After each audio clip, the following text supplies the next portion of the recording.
You're listening to the Diplomats podcast on Asian geopolitics. As always, I'm your host, Ankit Panda, recording from Washington, D.C.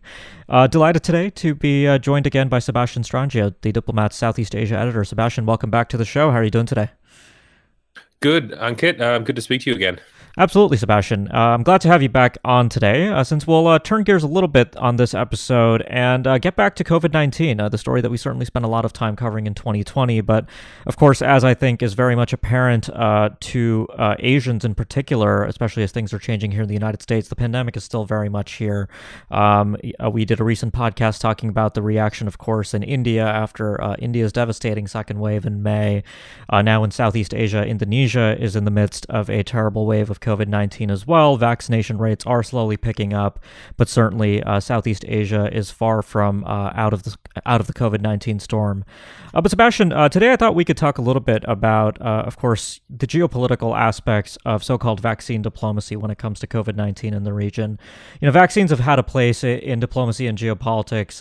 Really going back to the days of the Cold War in many ways. Countries, there are obviously intrinsic reasons to vaccinate the world, and there are good medical reasons to vaccinate the world, namely that the faster we vaccinate people, the less likely it is that new variants of COVID-19 or other diseases will be able to emerge as quickly.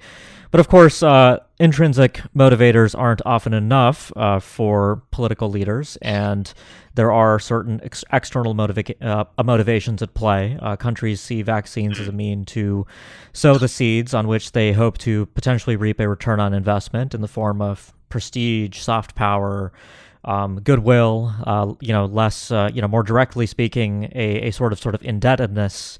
And of course, I think we've seen some of that in terms of how folks have talked about the Chinese approach to vaccine diplomacy. China has really made an attempt to make the most of its two major domestic vaccines, Sinovac, produced by a private company, and the Sinopharm vaccine, which is produced by a state-owned enterprise, to distribute that to as much of the world as possible. And certainly this has been in play in Southeast Asia.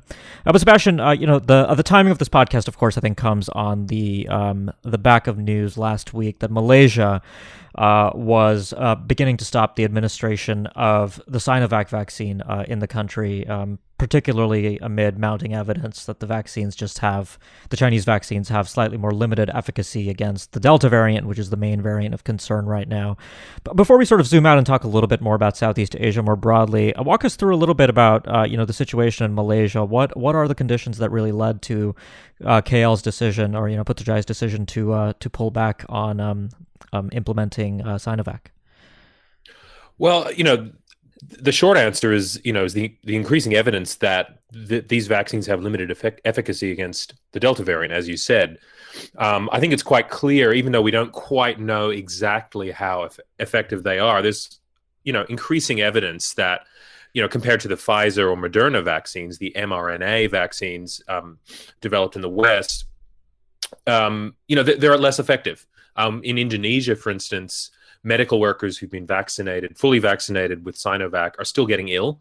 I think there's a sense that Sinovac is better than nothing, and that that had those workers not been vaccinated at all, they probably would have died in much larger numbers and been much more severely ill.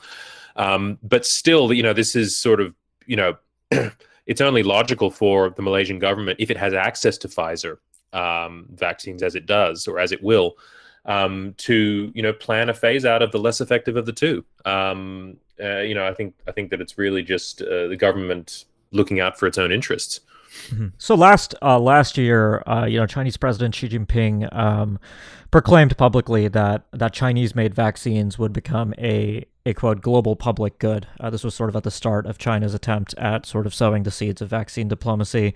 So taking a step back and looking at how China has done this in Southeast Asia, can you walk us through sort of the approaches that Beijing has really taken to the varying member states of ASEAN? What are the terms on which China has approached these countries about in terms of acquiring Chinese vaccines? I think China's general, offer to the world and to the region has been to contrast itself with the Western countries that are focused overwhelmingly on vaccinating their own populations. China is seeking to position itself as a champion of the developing world. I mean, its vaccines, the Sinopharm and Sinovac, just in terms of their characteristics, are tend to be cheaper and more portable than the Pfizer vaccines that need to be stored at very cold temperatures. And China is also, as it has said about producing hundreds of millions of doses for its own population, has also put a premium on presenting itself as a as a leader of the developing world in terms of the COVID response. Generally in Southeast Asia, of course, has been a focus of China's vaccine outreach. I think about a quarter of the vaccines that China has donated have gone to Southeast Asia, and about 30% of those that it's sold. And as I suggested, it's been a mix of donations and commercial transactions. In terms of quid pro quos, I mean, there's been a lot of talk about China extracting concessions from countries in order to in return for vaccines that they sorely need. We haven't seen that in such an explicit way in Southeast Asia. I think a lot of these things, as always with Chinese diplomacy, are very implicit. Sort of that friends help out friends, and there's sort of an expectation that will come back around further down the track. But I can't recall any instances of explicit quid pro quos being offered. I think there have been in the cases of some countries that currently recognize Taiwan. China has very explicitly said, we'll give you vaccines if I can't think of the exact examples off the top of my head, but there have been cases where China has, explicitly offered this in return for diplomatic recognition. But in Southeast Asia, I haven't seen anything exactly. But that's not to say that there isn't sort of an implied quid pro quo there. Right. Of course, with the given the limited efficacy of Chinese vaccines, Beijing's ability to sort of extract that quid pro quo might now be compromised, and this is really an interesting turning point in China's vaccine outreach to the region. Not to get too into the weeds on the quid pro quo thing, but one example comes to mind. I think last year, and maybe this isn't explicit, but certainly I think depends on one's perspective, I suppose. In Malaysia, I believe there was the incident concerning the Malaysian government detaining, I believe it was Chinese fishermen that had been held, and there was the issue of potentially Chinese diplomats bringing up the issue of vaccine donations at the same diplomatic meeting where the issue of the detained fishermen was being discussed. So I believe the perception, at least in Malaysia, was that that was an attempt to very gently link the two issues, so to speak. So, perhaps those kinds of subtle arrangements were being brought up. I'm not sure if you're familiar with that, but I'd be interested to hear your perspective on that. Yeah, no, I do actually. I do remember that case now. I think it was all very, as you say, they were sort of brought up, subtly, in the same, in the same phase of the meeting. And look, I think that the response of the Malaysian government to that gives an indication that these sorts of quid pro quos are probably not going to be received very well in Southeast Asia. I mean, China is presenting itself as a friend to the region that's offering, things as Xi Jinping put it, as a global public good. As soon as it starts extracting these sorts of, or expecting these sorts of quid pro quos, I think that any soft power benefit that China might be reaping, and I think those benefits have already been limited, will be compromised. And I think that, it's, in a broader sense, I think that China's ability to generate soft power through its vaccine outreach has been undermined in many cases by its continued, exercise of hard power in the South China Sea. Its command over the upper waters of the Mekong River. None of these concerns have gone away, and there's only so much that vaccine outreach can do to address these concerns without actually addressing the concerns themselves. Yeah. I mean, so as you said, Southeast Asian leaders, like leaders, most leaders around the world, have taken a very pragmatic approach to managing and containing the pandemic. So, it's often easy for analysts to talk about the notion of vaccine diplomacy and the role of vaccines in geopolitics in Asia and elsewhere. But from the perspective of these countries, as you said, Sinovac is better than nothing in many cases. Taking a step back again, just kind of looking around the region right now, what is, and obviously, we're talking about, 10 countries, 10 member states of ASEAN plus East Timor here. It's a big region with diverse polities and approaches.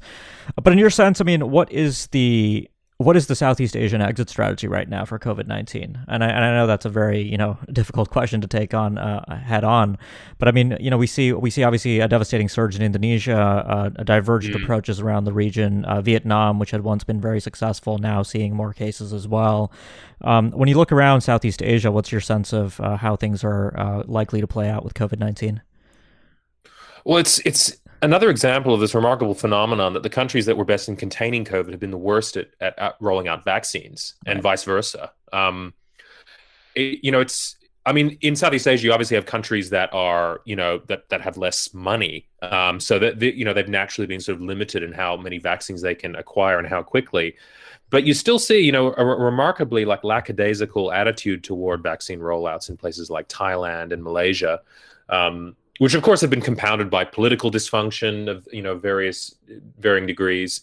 So, I mean, currently the region, stands on the precipice of a real disaster. I mean, in most countries in the region, um, you know, cases are trending upwards, in some cases vertically. Indonesia, Malaysia, and Myanmar are all in the midst of serious outbreaks. Um, Cambodia is facing a serious situation as well, as is Thailand.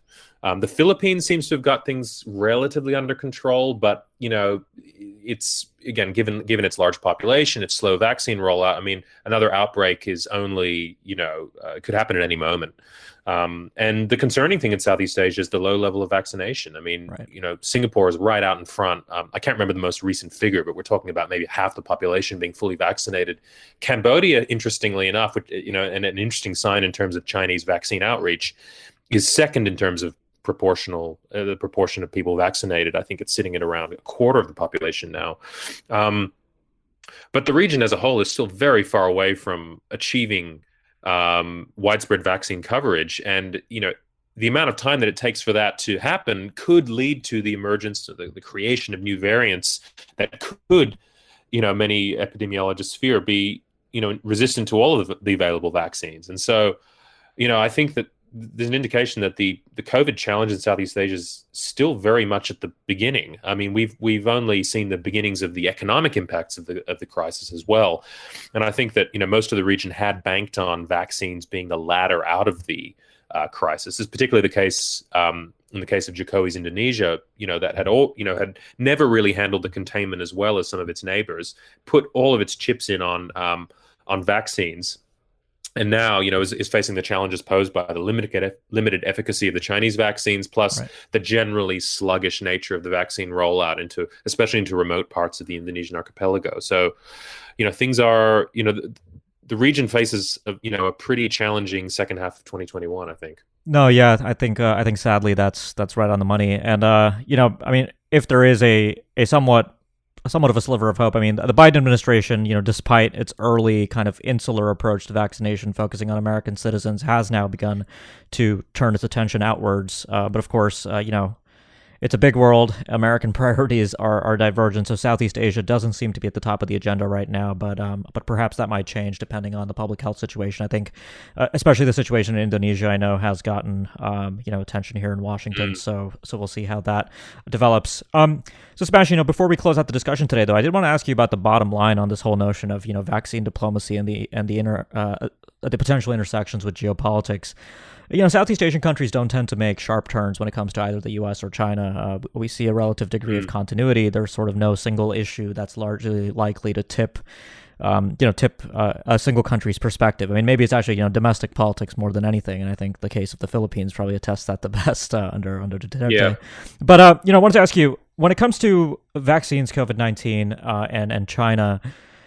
Do you see this? Do you see? I mean, Chinese outreach to Southeast Asia on vaccines, on public health, fundamentally changing how these countries view their relationships with China, or are we likely going to see, more familiar variables like economic proximity, geographic proximity, really determine the course these countries do take in their relations with China? Well, I think China's vaccine outreach, has had a limited effect on Southeast Asian perceptions of China. I mean, as you say, those perceptions are generally rooted in the realities of proximity and economic necessity. Having to live with China and wanting to benefit from its rise while safeguarding against some of the perils. The vaccine diplomacy hasn't really addressed any of the concerns. that the region has about China, particularly those countries that are facing, that have disputed claims in the South China Sea and face the hard edge of China's, military and naval modernization. And by the same token, I think that the potentially limited efficacy of Chinese vaccines will also have, won't dent China's, perceptions of China in the region to a huge degree. I think that these views tend to be fairly inelastic, and that, China still looms, given the economic ties between the two regions, still looms as a very important part of Southeast Asia's recovery from COVID. I think that that's a sense that, that's certainly a message that Chinese diplomats have consistently been underlining, that, that China is in it with Southeast Asia, the two regions will recover together.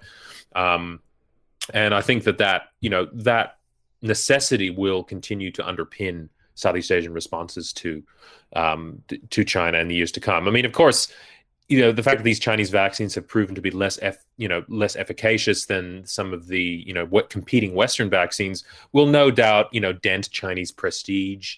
And it'll certainly underscore the general suspicion that a lot of Southeast Asian publics have about, the quality of Chinese made goods, some of which, of course, are rooted in prejudice as well. But I think that, in the halls of power in Southeast Asian countries, we're going to see probably a fairly consistent approach toward China in the years to come, which is basically about trying to benefit from, the very thick economic ties that now exist with China, while, seeking to counterbalance China's growing power by maintaining good relationships with as many other regional powers as possible, including, of course, the United States. Sebastian Strangio, thank you so much for joining me today and for sharing your insights. It was great to have you on the episode today. Thanks, Agat. Let's do it again soon. Absolutely. For listeners, if you're new to the Asia Geopolitics podcast, I highly recommend that you subscribe. You can do that on Apple Podcasts, Spotify, Google Podcasts, wherever you get your shows. We're pretty much everywhere. And if you've been a subscriber for a while, but you haven't yet left us a review, please do so. It really helps us expand our audience. And finally, I always love to hear from our listeners. So if you have a suggestion for a topic you'd like covered on a future episode or a guest you'd like me to invite on, please do just get in touch with me. You can do that either via email or through Twitter, where I'm available at NKTPND. Thanks a lot for listening, and I'll be back soon with another episode.